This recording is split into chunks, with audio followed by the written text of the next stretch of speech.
As you can see, I'm a very huge fan of Super Smash Bros. Melee. In fact, my first true game on the Nintendo 64 was Super Smash Bros. Why? Well, it had 8 Nintendo characters from other franchises, and that really funny ad with Super Smash Bros. Made me want to get it. And I get to play as Mario because he was a very big thing back then. Now it hurts me deeply to say, but I haven't been able to get in on the Super Smash Bros. Ultimate Action because, well, computer problems, the Second Great Depression, the pandemic. That is why I'm starting a Patreon now, just to get by. If you want to help me out, please join up with my Patreon on the link below. Your support will be greatly appreciated, and you don't have to donate much. Hard times are coming by, and it's going to take me a few months to recover from that. Even so, I have made a series of videos of me playing with Giga Bowser. This also includes 51 event matches. We all know which ones are the most fun, which ones are the most brutal. At the end of the event match, Giga Bowser waits with 2 other iconic Nintendo final bosses. So what would happen if you were to play as Giga Bowser through all those events? Well, some events would get easier, others would get much harder.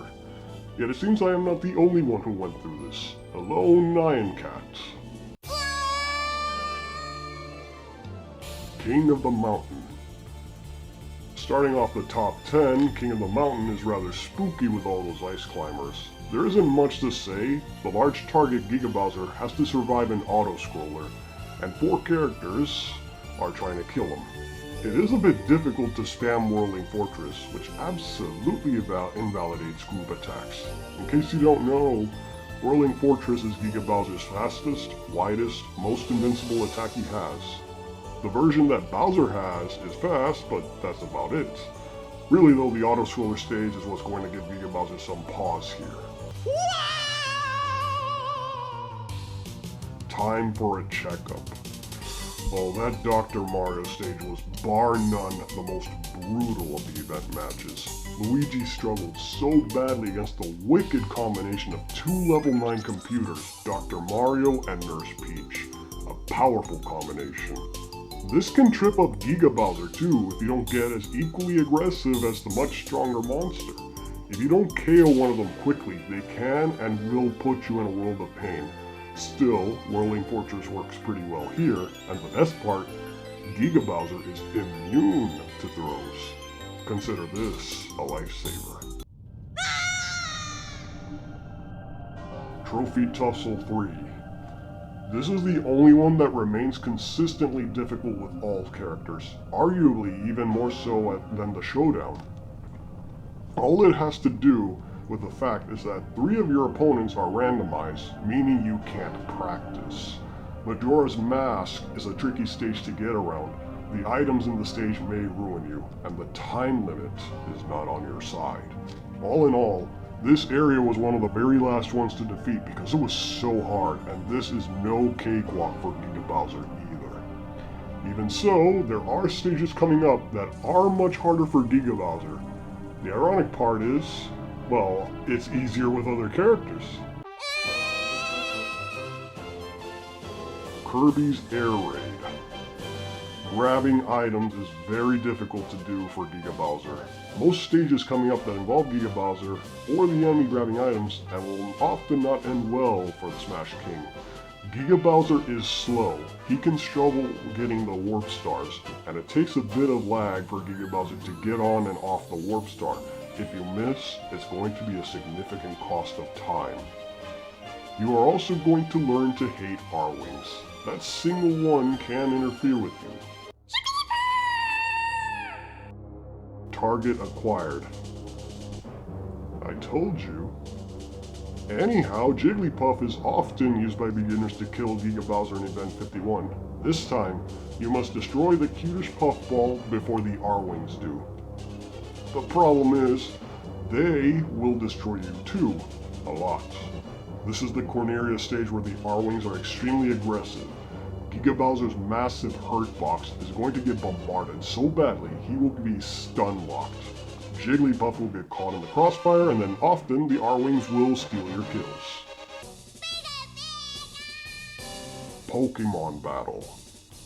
What is the best way to defeat a giant monster? With other monsters, of course.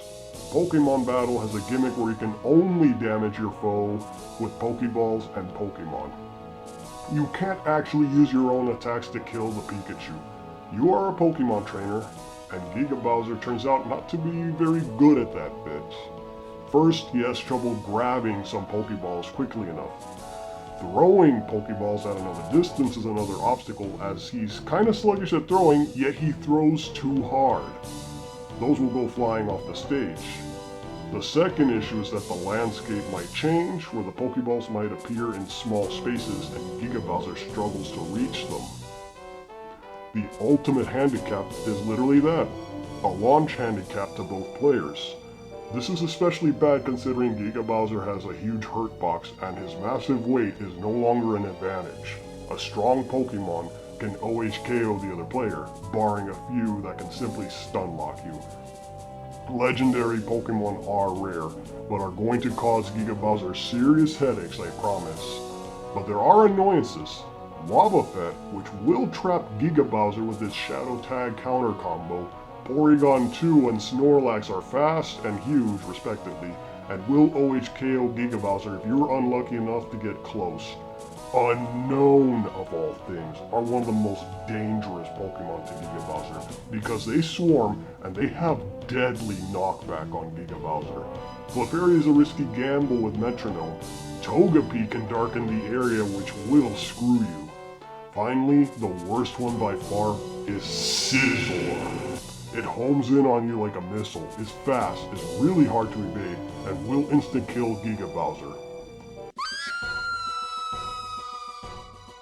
Mewtwo strikes.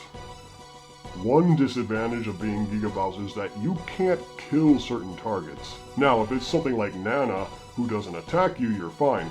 But mind-controlled Zelda is a level 9 computer who is brutally trying to get rid of you. And it gets even worse when she transforms into Sheik. If you kill her, you lose this round, and it is very likely that she will die from random items, getting in the way of smash attacks, or simply killing you. She possesses some attacks that can irritate Giga Bowser, racking up damage just enough for Mewtwo to swoop in and strike back. Using a mind-controlled character to fight your battles, and using her as sort of a hostage, that's pretty damn evil of you, Mewtwo, making this hard even for other characters. No wonder you are one of the villains in the showdown. Legendary Pokemon. This is alarmingly difficult.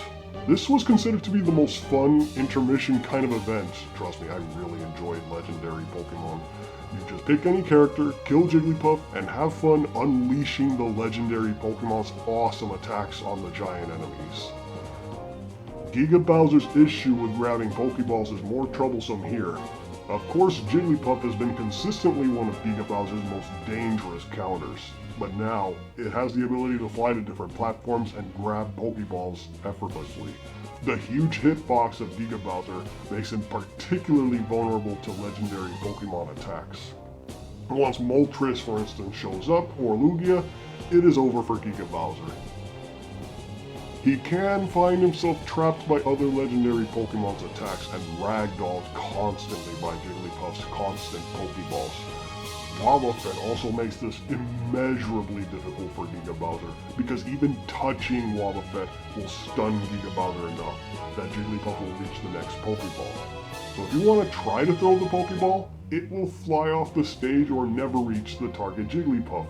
This one took me many tries, more so than most other events. Trouble King 2. Giga Bowser has finally met his match, a bigger, meaner counterpart known as Mega Giant Bowser. His smash attacks will always OHKO. It is a challenge when you would play as Luigi in this and just try to avoid Mega Giant Bowser's deadly smash attacks. Giga Bowser can't avoid them. The usual tactic of waiting out the Mega Giant Bowser in the Pokefloat stage is complicated by the fact that you, as Giga Bowser, will also have quite the ordeal of both keeping your footing and not getting murdered by Mega Giant Bowser. Out of all the events, I have died to this one the most. I could be very rusty and bad at the game in general, since I am not very good with Giga Bowser no matter how much I want to be. As far as beginners can go, this one will take multiple tries. And even if you are good, this one can catch you off guard. Lethal Marathon. Captain Falcon is the fastest character in the game, and this stage requires almost perfection from the F-Zero racer himself to reach the finish line, before 3 laps have been completed. His smaller frame and nimble size allow him to evade the very deadly racers, though even that will take skill, especially when the multiplied speed and the higher gravity is a factor. Giga Bowser simply isn't fast enough, and I am not skilled enough to use the racer machines to propel me to the finish line. In fact, jumping from platform to platform is more of an ordeal because of the doubled speed. Your gravity is much higher, your jump launch is off balance. You could die multiple times from trying to cross that large gap of platforms because Giga Bowser cannot grab ledges there. Your focus is on the timer and the cars. So, how do you get past this? The answer is, you do not. That's right, Lethal Marathon is the only event match in the game that Giga Bowser cannot beat. I wonder if Neon Cat could pull off some miracle here. No. You know what the best part of this is? Neon Cat cheated here. He had more time, and his slowdown was nowhere near as low as this. Perhaps it is because of the different hacking methods. I use an actual GameCube and a genuine action replay. Regardless, this is the one event that Giga Bowser can never defeat. And that's the end of the list. Please support me on Patreon. Times are still hard at this time of this recording. And thank you for watching this video. Enjoy the rest of your day.